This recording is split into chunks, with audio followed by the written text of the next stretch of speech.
The Old West wasn't just a place. It was a time, a sprawling, untamed moment in American history where the land was open, the law was a handshake, and a man's worth was measured by his grit. For generations, men lived and died on the saddle, following the Longhorns north to a new life, a better life. They carved an empire out of dust and sweat. But like all empires in all times, this one had to end. And the question isn't if it ended, but how. Meet Jake Calhoun. They called him the Wolf because of the way he worked a herd, relentless, cunning, always one step ahead. At nearly 60, he was a living relic, a legend from a time that was already fading. But Jake wasn't ready to fade. Not yet. This was his last ride, his biggest gamble. For 1,000 Longhorns, a fortune on the hoof, all headed for Miles City, Montana.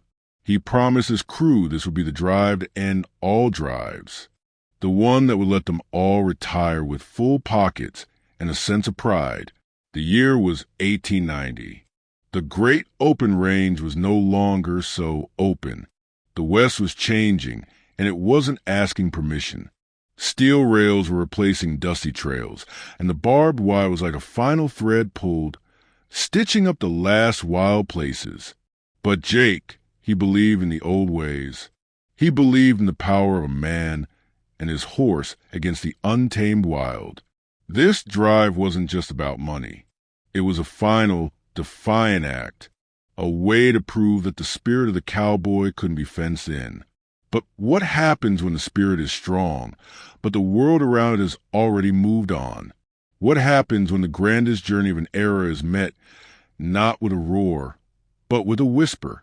The greatest challenge wasn't the miles ahead, but the silence that was waiting for them at the end.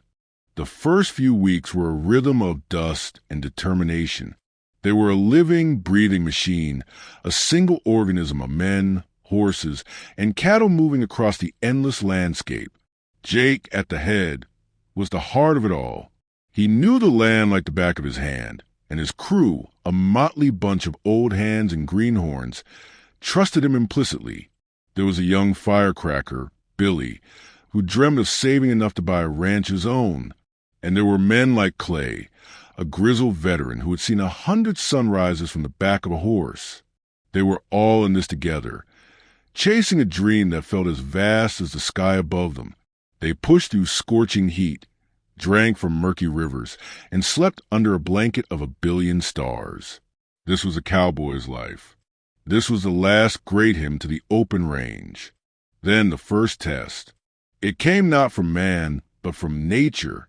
A storm as black as a coffin lid rolled in, and with it, a thunderclap that split the heavens. A flash of lightning, a blinding, white-hot tear in the sky, and the herd erupted. For 1,000 Longhorns, a living, breathing freight train of muscle and bone, were in a full-blown stampede. The ground trembled. The air was thick with panic. Jake, old as he was back in his prime. He was a force of nature himself, screaming orders, riding hard, his silhouette against the chaos. It was a desperate chase. Billy, young and eager, was on the flank, trying to turn the lead steers. He was all guts and no fear, but the ground beneath his horse was treacherous, and in a flash he was down. The herd thundered past him, an uncaring river death. The men rode on, their hearts in their throats, finally managing to turn the herd after a brutal hour. The dust settled. The silence that followed was deafening. They had contained the stampede, but the cost was high. They were down by over 100 head, and their worst fears were confirmed. Billy wasn't getting up. That day, they didn't just lose cattle. They lost a piece of their hope, a piece of the future. The open range had claimed another life, just as it had 100 times before. But this time it felt different. It felt final.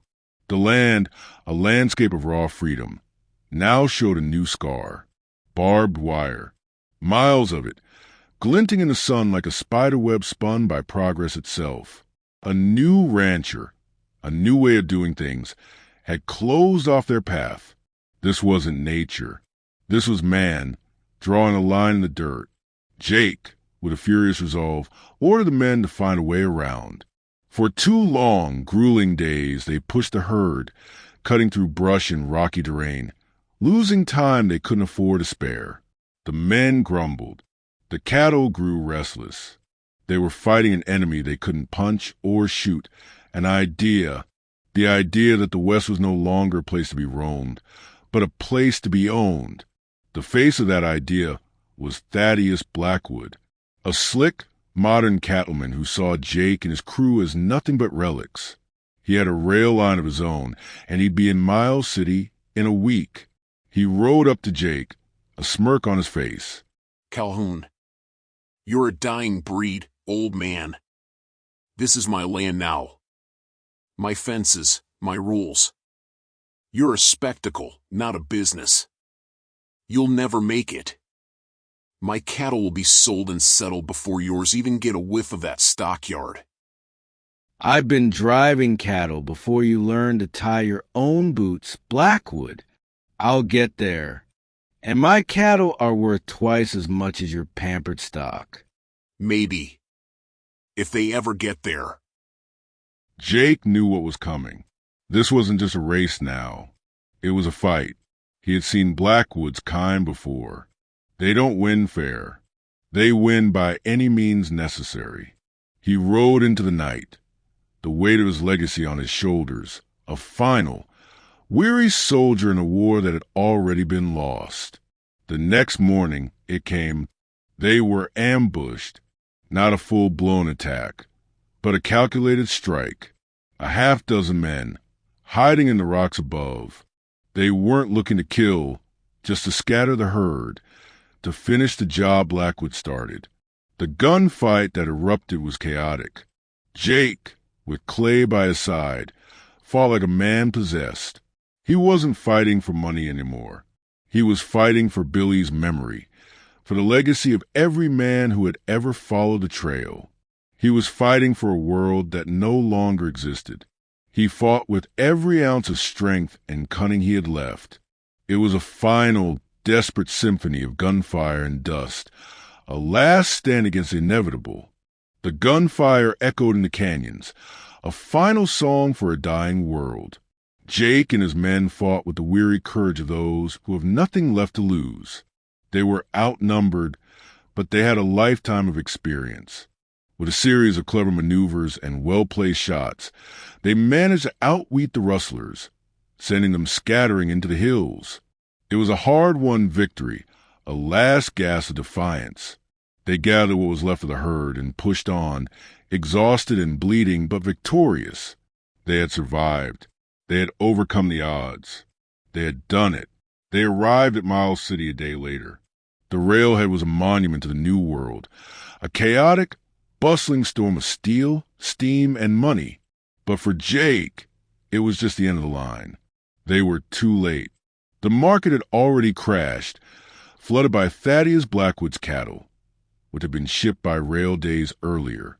Their final heroic journey, this epic saga of grit and endurance, ended not with a bang, but with a whisper, a quiet, cold realization that their courage was no match for a timetable and a stock market. Jake stood by the corral, watching his remaining cattle being loaded onto the trains, not as a grand haul of triumphant drive, but as a meager final shipment. There was no fanfare, no victory dance, just the quiet click of a gate closing. The men dispersed, taking their meager pay and riding off in different directions. They were no longer a crew, no longer cowboys. They were just men without a purpose, their way of life a ghost in the vast, empty landscape. The Old West didn't die in a blaze of glory.